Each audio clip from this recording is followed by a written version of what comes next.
ताजमहल के बारे में देखते हैं कि ताजमहल को किस तरीके से बताया गया है। तो 1632 से इस स्मारक के निर्माण में लगभग 20 साल तक 20,000 कामगारों ने काम किया था। ठीक है, 20,000 कामगारों ने काम किया था। ताजमहल में मध्यकालीन भारत की विकासात्मक वास्तु प्रक्रिया अपनी पराकाष्ठा पर पहुंच गई। इसके संरचनात्मक और अलंकरणात्मक दोनों ही प्रकार के तत्वों में मुगलों द्वारा हिंदुस्तान लाए गए वो यहाँ पहले से उपस्थित तथा शाहजहां व उसके वास्तुकारों द्वारा ताज के लिए परिकल्पित सभी प्रकार के प्रभावों का संगम दिखाई देता है। ताजमहल की भव्यता व शालीनता, उसकी आडंबरहीन तथा सरल संयोजना का उठान, उसके विभिन्न अंगों के बीच समानुपात एवं सुडौलता, संगमरमर के प्रयोग, यमुना नदी के किनारे उसकी स्थिति और ऊंची आकाश में खड़ी उसकी भव्य इमारतों के कारण आती है। ताज की गरिमा दिन और रात के अलग अलग समयों पर अलग अलग रंगों का आभास कराती है। ताजमहल को शाहजहां ने अपनी बेगम मुमताज महल की याद में एक मकबरे के तौर पर बनवाया था। ठीक है, ये तो हम सभी जानते हैं। इसके संपूर्ण परिसर में अनेक छोटे बड़े भवन, कक्ष, बाग, बगीचे हैं। यह यमुना नदी के दाहिने किनारे पर स्थित है। अनुसंधानकर्ताओं ने पता लगाया है कि ताज के पीछे यमुना के बाएं किनारे पर भी पहले कभी एक बाग था, जिसे महता बाग कहा जाता था। ताज के विशाल परिसर में प्रवेश पाने के लिए लाल पत्थर से बने एक विशाल द्वार से होकर गुजरना पड़ता है। यह दरवाज़ा बहुत सुंदर है। मकबरा चार बाग शैली में बना है, जिसमें फव्वारे और पानी के बीच से रास्ता है। मकबरे की इमारत को बाग बगीचे न बनाकर उत्तरी किनारे पर बनाया गया। मकबरे की इमारतों को बाग के बीचों बीच न बनाकर उत्तरी किनारे पर बनाया गया है, ताकि नदी तट की सुंदरता का लाभ उठाया जा सके। बाग के बीचों बीच स्थित सीधा मार्ग आगंतुक को मकबरे के निचले हिस्से तक पहुंचा देता है। वहीं से मकबरे के फर्शी चबूतरे पर पहुंचा जाता है। चबूतरे के किनारों पर 4 मीनारें खड़ी हैं, जो ऊपर की ओर पतली हो जाती हैं। इन मीनारों की ऊंचाई 132 फुट है। इमारत के मुख्य भाग की चोटी पर गोलाकार गुंबद है और 4 गुमटियां हैं, जो सुंदर नाम रेखा बनाती हैं। इमारत की कुर्सी, उसकी दीवारें और गुंबद तथा गुमटियों के बीच पूर्ण समानुपात है। सफ़ेद संगमरमर जड़ी कब्रगाहों के पश्चिम की ओर एक लाल बलुआ पत्थर से बनी मस्जिद है और संतुलन बनाए रखने के लिए पूर्व के भी ऐसी ही इमारतें बनी हुई हैं। इमारत के लिए संगमरमर राजस्थान में स्थित मकराना की खानों से खोद कर लाया गया था और मकबरे का ये सफ़ेद संगमरमरी भवन आसपास लाल बलुआ पत्थर से बनी हुई इमारतों से बिल्कुल विपरीत दृश्य प्रस्तुत करता है। मकबरे की इमारत वर्गाकार है और इसके खांचे 8 बगले साइडें बनाते हैं। उनके बीच गहरी चापें हैं। ये संरचनात्मक विशेषताएं संपूर्ण इमारत के उठावों में भिन्न भिन्न सतहों, छायाओं, रंगों इत्यादि का आभास उत्पन्न कराती हैं।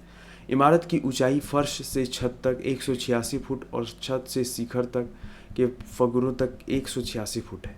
मकबरे के भीतर भाग में नीचे तलघर और उस पर मेहराबदार अष्टभुजी विशाल कक्ष है और प्रत्येक कोण पर कमरा बना है और ये सब गलियारे से जुड़े हैं।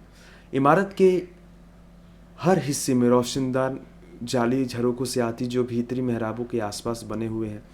छत की ऊंचाई बाहरी दरवाजे जितनी ही है और 2 गुंबदों के कारण बीच में जगह छूटी हुई है। ताजमहल की सुंदरता में वृद्धि करने के लिए उसकी भीतरी और बाहरी सतहों पर 4 तरह के अलंकरण या साज सज्जाओं का प्रयोग किया गया है।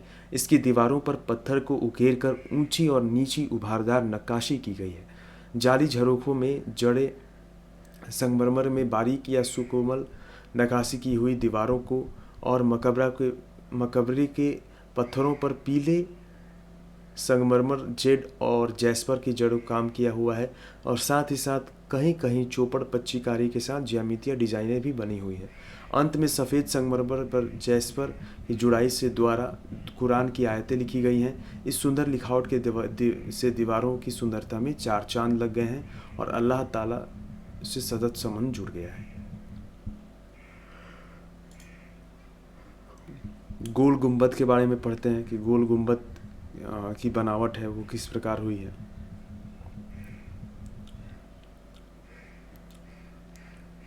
गोल गुंबद कर्नाटक के बीजापुर जिले में स्थित है। तो यहाँ से क्वेश्चन पुटअप हो सकता है कि गोल गुंबद कहाँ पे स्थित है। तो गोल गुंबद कर्नाटक के बीजापुर में स्थित है। गोल गुंबद कर्नाटक में स्थित है, ठीक है। यह गुंबद बीजापुर के आदिल शाही राजवंश 1489 से 1686 ईस्वी के 7वें सुल्तान मोहम्मद आदिल शाह 1626 से 56 ईस्वी का मकबरा है। इसे स्वयं सुल्तान ने अपने जीवन काल में बनवाना शुरू किया था। इसका काम पूरा ना होने के बावजूद यह एक शानदार इमारत है। मकबरे में एक कई छोटी बड़ी इमारतें हैं, जैसे भीतर आने के लिए विशाल दरवाज़ा, एक नकारखाना, एक मस्जिद और एक सराय जो दीवारों से घिरे हुए एक बड़े भाग के भीतर स्थित है। गुंबद एक विशाल वर्गाकार भवन है जिस पर एक गोलाकार ढोल है और ढोल पर एक शानदार गुंबद टिका हुआ है, जिसके कारण उसे ये नाम दिया गया है। यह गहरे स्लेटी रंग के बेसाल्ट पत्थर से बना है और इसे पलस्तर से संवारा गया है। गुंबद की इमारत की हर दीवार 135 फुट लंबी, 110 फुट ऊंची और 10 फुट मोटी है। ढोल और गुंबद दोनों मिलाकर इस इमारत की ऊंचाई 200 फुट से भी ऊंची चली जाती है। मकबरे का एक वर्गाकार बड़ा कक्ष है और 125 फुट व्यास वाला गुंबद है। यह मकबरा 18,333 वर्ग फुट में फैला हुआ है और दुनिया का दूसरा सबसे बड़ा मकबरा है। मकबरे के बड़े कक्ष में सुल्तान, उसकी बेगमों व रिश्तेदारों की कब्रगाह है और उनकी असली कब्रें नीचे तहखाने में है।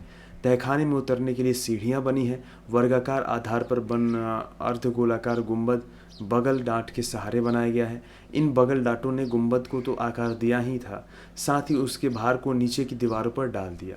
बगली डांटों में चाप जालियों, आर्चनेस्ट या तारकार रूपों वाली प्रणालियां बनी हुई है, जिनसे प्रतिच्छेदी चापों द्वारा बने कोण ढके जाते हैं।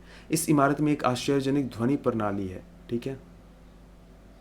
गुंबद के ढोल के साथ साथ एक फुसफुसाहट यानी दीर्घा विस्परिंग गैलरी बनी हुई है, जहां धीरे धीरे बोली गई या फुसफुसाई ये आवाज़ कई गुना तेज हो जाती है और उसकी प्रतिध्वनि कई बार गूंजती है। इमारत के चारों कोनों पर 7 मंजिली अष्टभुजाकार मीनारें बनाई गई हैं।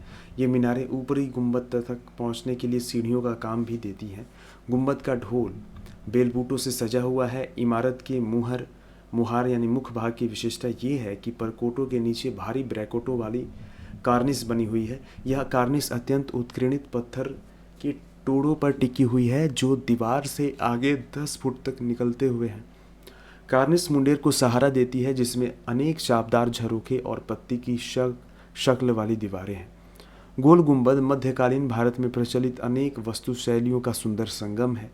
स्मारकीयता, विशालता या भव्यता सब बीजापुर के इस भवनों में पाई जाती है। इससे गुंबद, मेहराबों, ज्यामितीय अनुपातों व भरवाही तकनीकों जैसी संरचनात्मक विशेषताओं से ऐसा प्रतीत होता है कि इसमें तिमूरी व फ्रांस शैलियों में अपनाया गया है, लेकिन इसके निर्माण में स्थानीय सामग्री लगी है और यह दक्कन में लोकप्रिय फर्शी सजावटों के लिए से सजा है।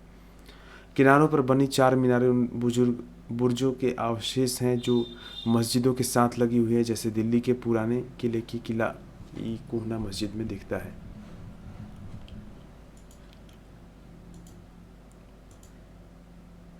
अब जामा मस्जिद के बारे में थोड़ा सा पढ़ लेते हैं कि जामा मस्जिद किस तरीके से है, ठीक है।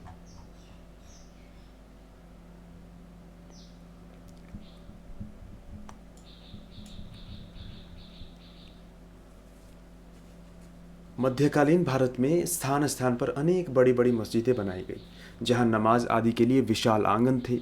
यहाँ हर जुम्मे यानी शुक्रवार को दोपहर बाद नमाज पढ़ने के लिए नमाजियों की भीड़ जमा होती थी। ऐसी सामूहिक नमाज के लिए कम से कम 40 मुस्लिम वयस्क पुरुषों का इकट्ठा होना ज़रूरी था। शुक्रवार को नमाज के समय शासक के नाम में एक खुताब को पढ़ा जाता था और आम प्रजा के लिए बनाए गए उसके कानूनों को पढ़कर सुनाया जाता था। मध्यकाल में एक शहर में जामा मस्जिद होती थी, जो अपने नज़दीकी परिवेश के साथ साथ आम लोगों यानी कि मुस्लिम और गैर मुस्लिम दोनों संप्रदायों के लोगों के लिए जीवन का केंद्र बिंदु थी। इसका कारण ये था कि यहाँ धार्मिक और अप्रत्यक्ष रूप से राजनीतिक गतिविधियों के साथ साथ वाणिज्यिक और सांस्कृतिक आदान प्रदान बहुत होता था। आमतौर पर ऐसी मस्जिद काफ़ी बड़ी होती थी और उसमें एक खुला सहन होता था, जो 3 तरफ से ढके हुए रास्ते इबादत से घिरा हुआ होता था और उसमें पश्चिम की ओर से किबला लीवान होता था। यहीं पर इमाम के लिए मेहराब और मिंबर बने होते थे। नमाजी अपनी इबादत प्रार्थना पेश करते थे। करते समय मेहराब की ओर अपनी मुंह रखते थे, क्योंकि यह मक्का में काबा की दिशा में होता था। देख सकते हैं ये तालाब है, मेहराब है।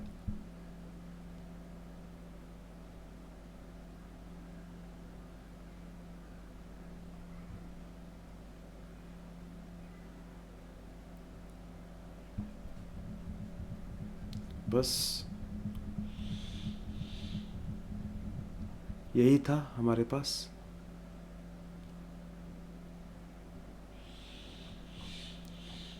यहाँ पे कुछ शब्दावलियाँ दी हुई हैं, इसको आप पढ़ सकते हैं।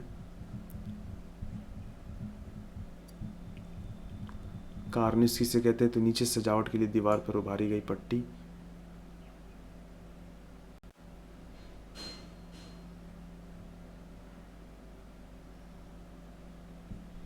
प्रदक्षिणा, परिक्रमा, ये बहुत ज़रूरी है। यहाँ से क्वेश्चंस आ सकते हैं। यहाँ फ्रेस्को दिया है, भित्ति चित्रकारी में प्रयोग लाया जाने वाला गीले चूने का प्लास्टर। बंग क्या है, तो बंगाल का पुराना नाम है। बिल्लौर, बौद्ध धर्म, गौतम बुद्ध द्वारा प्रतिपादित धर्म। बोधिसत्व, ठीक है। भित्ति चित्र, मकबरा, मृतकों को दफनाया वाला स्थल। सभागार, मेड़ी,